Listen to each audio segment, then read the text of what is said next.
Tesla cyber ট্রাকের আদলে private car তৈরি করে তাক লাগিয়ে দিলেন যশোরের কৃষক আব্দুর রৌফ।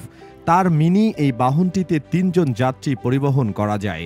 মাত্র ৩০ টাকার বিদ্যুৎ খরচে ৫০ কিলোমিটার প্রতি ঘন্টা গতিবেগে গাড়িটি ৬০ কিলোমিটার ছুটতে পারে। এলাকার মানুষের কাছে তিনি টেসলা রৌফ নামে পরিচিতি পেয়েছেন। ছোটবেলা থেকেই একটি প্রাইভেট কারের শখ ছিল ৪৫ বছর বয়সী কৃষক আব্দুর রৌফের।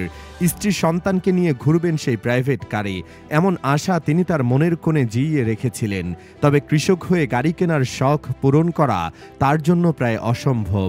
তাই নিজের স্বপ্ন আর মেধাকে কাজে লাগিয়ে নিজেই ৪ চাকার মিনি প্রাইভেট কার তৈরি করেছেন। আব্দুর রৌফ যশোরের মনিরামপুর উপজেলার নেহালপুর গ্রামের বাসিন্দা। পেশায় তিনি একজন কৃষক। গচ্ছিত মাত্র ২ লাখ টাকা ব্যয়ে গাড়িটি তৈরি করতে সক্ষম হয়েছেন তিনি।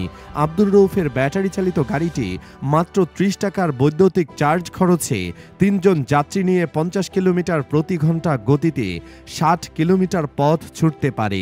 গাড়িটিতে রয়েছে হুবহু প্রাইভেট কারের মতো পেছনে ২টি সিট, সামনে চালকসহ ২টি seat, steering, brake, accelerator, headlight, horn ও বাইক লাইট ইত্যাদি। কৃষক আব্দুর রৌফ বলেন, অনেকদিন ধরে আমার শখ ছিল একটি প্রাইভেট কার কেনার। আর্থিক অবস্থা সচ্ছল ছিল না, তাই কিনতে পারিনি। কৃষিকাজ করে সংসার চলে, আর দৈনন্দিন আয়ের থেকে কিছু টাকা জমিয়ে রাখতাম। শখ পূরণ করার চিন্তা থেকে নিজেই উদ্যোগ নেই একটি প্রাইভেট কার তৈরি করার। তবে সেটি জ্বালানি তেল চালিত নয়, একটি ব্যাটারি চালিত প্রাইভেট কার। মাত্র ৩ মাসের প্রচেষ্টায় গত ৯ মাস আগে একটি পরিপূর্ণ মিনি প্রাইভেট কার তৈরি করতে সক্ষম হই। এখন আমি, আমার স্ত্রী এবং ২ সন্তান নিজের তৈরি প্রাইভেট কারে চড়ে ঘুরে বেড়াই। কৃষক আব্দুর রৌফ জানান, তিনি যশোর শহরের বিভিন্ন নতুন পুরাতন মোটর পার্টসের দোকান থেকে একটু একটু করে বিভিন্ন যন্ত্রাংশ ক্রয় করে প্রাইভেট কার তৈরির কাজ শুরু করেন। প্রাইভেট কারটির চ্যাসিস তৈরি করা হয়েছে লোহার এঙ্গেল দিয়ে এবং বডি তৈরি করা হয়েছে প্লেন শিট দিয়ে। পুঁজি স্বল্পতায় গাড়িটিকে তিনি আরও আধুনিকায়ন করতে পারেননি।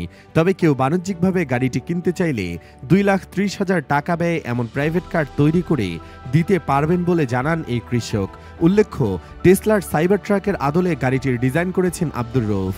এলাকার এক যুবক বলেন, জীবনে কখনো সাইবার ট্রাক দেখিনি, কখনো দেখতে পারবো কিনা জানি না। তবে রৌফ ভাই আমার এবং আমাদের সেই শখটি পূরণ করেছে, তাকে ধন্যবাদ জানাই। আশা করি তিনি তার এমন প্রতিভাবান কাজগুলো অব্যাহত রাখবেন। তাকে আমরা টেসলা রৌফ নামে ডাকি। পেশায় কৃষক হয়ে নিজে গাড়ি তৈরি করে এলাকায় তাক লাগিয়ে দিয়েছেন আব্দুর রৌফ। মাঝে মধ্যে সেই গাড়িতে চড়ে ঘুরছেন এলাকাবাসীও। স্থানীয় এক বাসিন্দা বলেন, গত কয়েক মাস ধরে দেখছি আমাদের গ্রামগঞ্জের রাস্তায় আব্দুর রৌফের গাড়িটি ছুটে বেড়াচ্ছে। একজন কৃষক হয়ে এমন প্রতিভা এবং কর্মদক্ষতা আমাদের সকলকে অবাক করেছে। মাঝে মধ্যে দেখি এই গাড়িটিতে করে তার স্ত্রী সন্তানদের নিয়ে তিনি ঘুরতে বের হন। আরেক বাসিন্দা বলেন, আব্দুর রৌফ এখন আমাদের গ্রামের একটা গর্বের নাম। তার উদ্ভাবনী প্রতিভা আমাদের সবাইকে অবাক করেছে। তার দেখা দেখি অনেক যুবকও এমন গাড়ি তৈরির পরিকল্পনা করছে। আমরা বিভিন্ন সময় আব্দুর রৌফের গাড়িতে চড়ি। আমাদের কাছে গাড়িটিতে চড়তে অনেক ভালো লাগে। এলাকাবাসী বলছে, সরকারি অনুদান পেলে কৃষক আব্দুর রৌফ তার এমন উদ্ভাবনী মেধাকে আরও এগিয়ে নিয়ে যেতে পারবেন। এমনকি তার তৈরি গাড়িগুলো দিয়ে দেশের বাজারে কম দামি গাড়ির চাহিদা পূরণ করা সম্ভব বলেও মনে করছেন তারা।